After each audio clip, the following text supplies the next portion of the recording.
Hey, what's going on, guys? Aarava here, and welcome back to a brand new video today. And today we're looking at the kind of top things for me personally that I want to see in F1 2018 or future F1 career modes. Obviously, do let me know in the comments below if you guys have any of your own ideas, but these are just kind of 11 that I've kind of jotted down on a piece of paper here in terms of after also talking to people like Tom and Callum in the past as well, and kind of just generally looking at the landscape of what's happened in my career and other people's career modes, and taking into account what, career mode has been like after multiple seasons of doing it, and kind of what's clearly needed to keep that longevity going and, to add to it. Obviously, it was a very strong foundation from F1 2016. That was the first time they brought career mode back with the R&D system. They then tweaked the R&D system, made it more expanded in 2017, but in a few ways, it just didn't really work and click as I was hoping it was going to, and long term, no one could have foreseen how it would have all panned out after 7 seasons, although I did bring up some of these ideas to Cody's,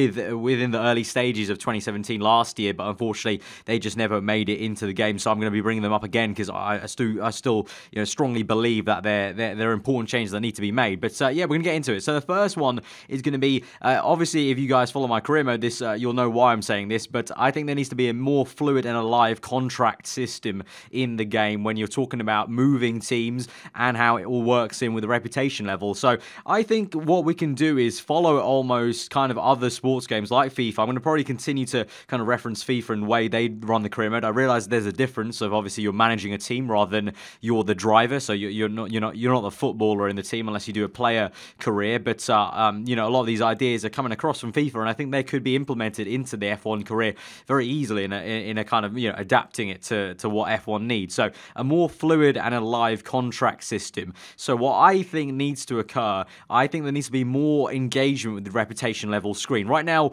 we are given the screen and you just look at it. I think we need to be able to interact with that screen and try and actually work with it. And I think the contract talk should be kind of built in with the reputation system in mind in terms of a bit more fluidity from the screen. So you go on the reputation screen, and I think you should be able to, at any point in the season really, click a team, any team you want, and you should be able to ask your PR agent that, can we please inquire about moving to this team, or can we make an inquiry basically to the team. Then one race weekend later, the team come back to you and they tell you what they're willing to do. So either yes, we want you, or no, we don't want you at all, or yes, we'd love to have you at the end of the season, or we want you straight away as soon as possible. Then you reply with your PR agent. That takes another race weekend, so you're 2 race weekends into it, and then the team will reply back. So you can reply with, if they say, yeah, I want to, have you straight away, you can maybe say, yes, that's great, I'll join you this next race, or I want to join you guys at the end of this current season, or vice versa. If they say they want you at the end of the year, you can ask if they could take you earlier.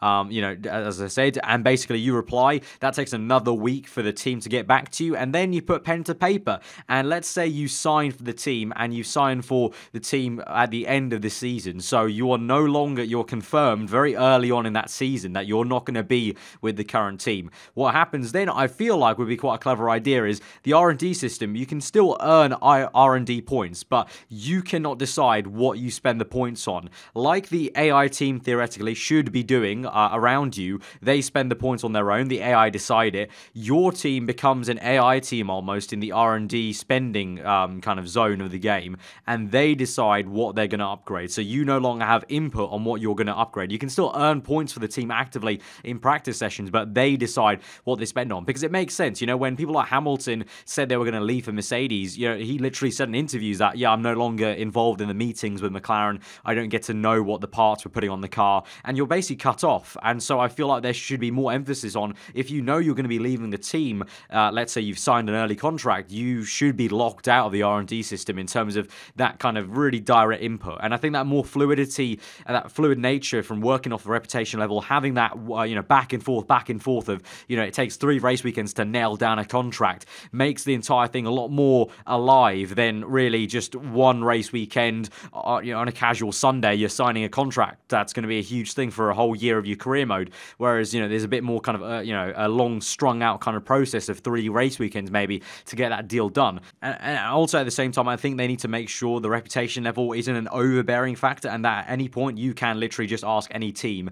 The team may reject you, but you can actively ask your PR agent, I want to leave this team, find me some teams I can join, or you can actively ask ask, can I join this team? Let's see what they say. You know, maybe the team comes back to you then and say, we're not interested right now, but let's say they set you a target. So let's take my career mode, for instance. Let's say I'm in Mercedes and I want to leave for Ferrari. I click on Ferrari. That takes one race weekend for them to get back to me. They say, yeah, we would love you, but not at the moment. If you get a target of, X, Y, and Z in the championship table by the end of the season, then we'll offer you a contract. And then you have a goal, an extra goal to aim for alongside beating your teammate, beating your rival in the career mode. You have this extra target to aim for the entire of the rest of the season, basically, of knowing, okay, if I get this target in the championship, Ferrari will sign me. So I think that's a big way to really make it already. It's a simple idea, but I think it really makes the entire season a lot more interesting, of this kind of musical chairs almost you're playing with yourself. Second idea is something that I brought up last year to Cody's themselves. Unfortunately, they did not implement it, so I'm going to say it again, and I really think this is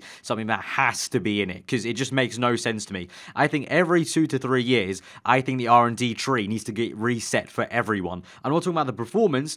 I'd say keep the performance the way it is. So up to, let's say, Season 3, all the teams, including you, have upgraded your cars, and then what happens is the performance is frozen, but the R&D tree gets reset, and then you start from scratch on the R&D tree, and so that means every team gets upgrades faster then from Season 4 onwards, and have to rebuild up to major and ultimate upgrades, but they've still got the performance. But what that means is when you move to a new team, theoretically, you're not straight away chucked in with, okay, I've got to wait 5 races to upgrade the team. You can get straight in there, because that wouldn't happen in real life. If you move to a new team, their R&D system, their R&D research and development back in the factory is not based on you moving into the team. They're constantly already researching. The driver doesn't really factor into it. Yes, the driver can lean into the kind of R&D and kind of be like, I want the car to be like this, but really in reality, it's not the overbearing factor. The team will operate by themselves to just continually upgrade the car. And so I think that you need that reset to also keep it a little bit alive, especially for the reliability. And so that's going to be move on to my next kind of point. Is third point that I think what needs to be done is reliability needs to be reset and made cheaper. You make the reliability upgrades a lot cheaper, but you reset them pretty much every 2 seasons, or even 1 season if you make them really cheap upgrades, but you just keep on resetting them, because in reality, obviously, every single year, reliability gets reset to some certain way. Yes, now, obviously, if you keep with the same regulations, you have some sort of kind of upward trend of reliability from preseason to preseason, but I still think, like, in a career mode, it's not real life. It's a game. The regs aren't changing in the game, so you need that reliability reset to keep it fresh, just to keep it alive of, oh, that team's gone out and had a DNF early in the season, and, try and obviously kind of coupled into this, try and have a bit more respect of reliability. Too many times we saw the Mercedes guys having reliability issues, and it seemed like there was too much kind of coding emphasis on Mercedes having issues and certain other drivers having issues. I think they need to spread that more evenly, of just a very random kind of, okay, at any point, anyone here could kind of conk out of the Grand Prix. Number 4, now this is a bit of an odd one, and this one I'm also taking from FIFA. In FIFA, and also Motorsport Manager as well, you can ask for additional funds. So I think what would be neat is, if you're, let's say halfway through the season, and you really want to keep on pushing, you think you can maybe grab 4th place in the Constructors, you're 5th right now, you can ask for additional R&D points. Now, I know that doesn't make sense in reality if you really keep, really think about it, but if you don't think about it too much, you just take it at face value, asking for additional R&D points, and in order to get those, a new target is set for you. And so let's say the team wanted you to try and get 5th. If you ask for additional R&D points and you think you can try and get 4th, maybe the team then set you a challenge of, right, you have to beat your teammate in this many straight races, and if you don't, then we're going to minus some R&D upgrades from you. Just a little, it doesn't make any sense in real life terms, but in a gaming sense, remember, it is a video game for goodness sake. I think it will spice it up in terms of just those mini challenges of, oh, okay, God, so I've got to now beat my teammate in every single session for like 4 races now, otherwise I'll lose some R&D points here. I've been given some additional ones. I could easily lose some later on if I don't meet the targets now set by my team for getting these additional targets. I think that's just a way to spice it up, especially when you're like, in Season 5, Season 6 onwards, up till, all the way to Season 10. You've done it. You've been there and you've done most of the scenarios that it can happen in real life. You need to add some more kind of gamified kind of bits to career mode to keep it fresh later in those seasons. Things that may not be ultra realistic in, when you really think about it in a real term sense of F1, but just in a gamified way, it does make perfect sense in terms of keeping it kind of fresh. little mini things to do. Next one I'd say, and I think a lot of you guys have said it in the past as well, and I agree with it, but they need to bring it back in a more sensible way, is interviews. I think they should bring them back, like they did with 2010, but what I think they should do is build upon them and make them attached to the team rep a lot more. So let's say you're trying to get to a new team. In the interviews after races, you can kind of publicly flirt about, joining a team and, liking a certain team. We've seen that not only in F1, but also countless sports where sports personalities have kind of flirted publicly with other teams, that they're trying to make a move with, or, they tease a little bit about where they're going to be going next season. I think you can do that in interviews, and that will be another way to actively boost up our reputation. At the same time, also, that might kill reputation. If you start, teasing that you might be joining Red Bull next year, that might bring down the team rep of Renault, for say, or, Ferrari and Mercedes. And so that's a conscious decision you have to make about what you're saying in interviews, and that means you have to actually be careful about the choices you are making. And they have that in Motorsport Manager again. So, kind of take an idea from Motorsport Manager. That's what they have. You can say that, I like this driver, and you might be able to sign that driver next year. Same kind of thing, except vice versa now. You like a certain team, so the team may be more willing to then sign you. And that kind of plays into the first point I made. If you butter up a team with good interview questions, then when you go and ask your PR agent about moving to that team, they may be more susceptible to saying, we'll love to have you next year, or we'd love to have you immediately. It's another way to really get deep into interacting with the world, because at the moment it's very much just all menus, just menus after menus, and it feels just so many menus. It just doesn't feel like you're actually connected deep into what is a real life paddock that has real life teams and real life PR agents behind them that are trying to work, deals behind the scenes, just like we know Formula One. Constantly, there's so many, background politics going on in F1. I think they need more of that in the career mode per se, to do stuff, once you've gone out, you've done your racing, you've got a good result,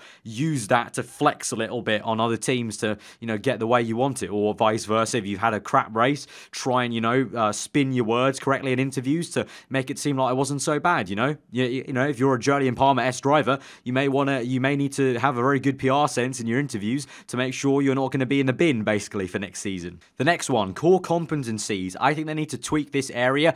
It's a good thing to do to kind of break up the races, doing these classic events, and you get the core competencies. But what I think that needs to happen is you need to earn core competency points. You don't just get given what core competency the game decides. What you do is, with the classic events, you earn the core competency points. And with those points, you can decide what you spend them on. Because, I, for instance, personally, I don't care about a fast pit stop. I care about my upgrades. I can make up, 1.2 seconds loss in pit stops easy on the outlap there. I care more about my upgrade speed. So let's say I want to spend core competency points on the team upgrades to get upgrades faster. But that just means that in the race, I might have a 3-second pit stop compared to 1.2 for other teams. That's something I have to deal with, but it's something that you can choose. I think it gives you more of a variety on, different drivers. If you maybe can't, maybe you're not, maybe you don't believe in yourself of you can't gain that much time in an outlap. So maybe you do want to go for the faster pit stop and you have to sacrifice having a slower R&D upgrade kind of thing. Or the same thing with R&D points. Maybe you think, okay, I want to earn points faster, but then it takes longer for the upgrades to come in, or vice versa. I want it to take longer to earn points, but I want the upgrades to come faster when I buy them. So you can decide more where you're kind of leaning in terms of those 4 pillars of core competencies. Better AI R&D upgrades. At the moment, it is literally a joke that the AI hardly upgrade. The only time you will see genuine AI teams changing the pecking order and swapping around in the pecking order is when you have driven for that team before. Take my career mode, for example. Take Tom's, take Ben's, take any career mode you guys have even driven. The only teams that are moving up the pecking order or are different to where they started are the teams you have driven for in the past. For me, Renault, Force India, Red Bull, they've changed around a lot, and now Ferrari are crap. But you look at the bottom of the table, Toro Rosso, McLaren, Sauber, Haas, all in the same bloody order, and it is just so stupid to look at in terms of none of the teams are changing. And this is something that was better in F1 2016, in my opinion. I think they need to find a balance between 2016 and 2017, a middle ground of how fast teams, AI teams that should be, do upgrades, because at the moment they don't do them quick enough. At the moment there's not enough changing, every 2 seasons of pecking order. And yes, it's not realistic in real life, they don't do that, but again, it's a game, guys. It's a 10-season career mode. They need to be swapping every 2 seasons, because it's a game. It's going to get very boring after 4 or 5 seasons, really, honestly, if you haven't haven't done enough work. The only reason it's been kind of semi-exciting, 7 seasons in, for me personally, is because other teams have been dragged up, but only because I have dragged them up personally. The AI haven't done jack, basically. Obviously, there was that glitch with McLaren.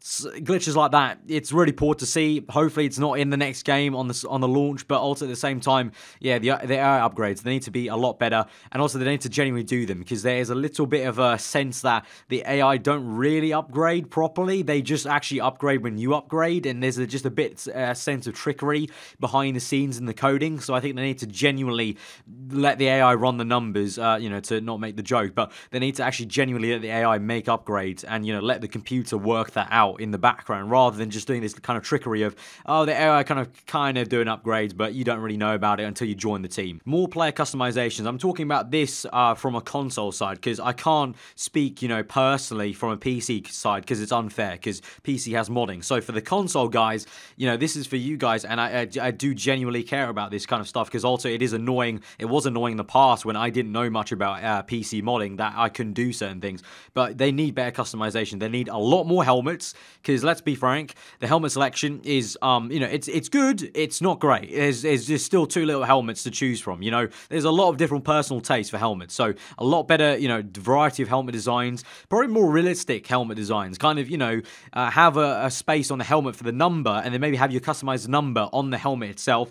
Helmet editor, maybe, I mean, Black Ops 3 kind of style of, like, emblem editor, have a helmet editor, basic shapes, just geometric shapes you can design a helmet with, a number stylization system, so instead of just having a blank number 7 per se, or, whatever, 32, whatever you have here, you can, design your number, exactly like a Black Ops 3 kind of emblem editor, design your number and stylize it, like Nico Hulkenberg does. He has the number 2 in his 27 is stylized in a certain way. Same for Fernando Alonso, Sebastian Vettel, the list goes, every single driver has a stylized number. Why not let us make a stylized number that goes on the helmet itself? And that would be a really cool way to just have a bit of sense of identity, really, in the game itself. And then finally, a really simple thing. I know you can do this, Codies, because I've looked at the PC files and I know how simple the coloring system is on the gloves. Let's choose glove colors. The drivers do that in real life. Sebastian Vettel chooses to drive with black gloves on a red overall for Ferrari.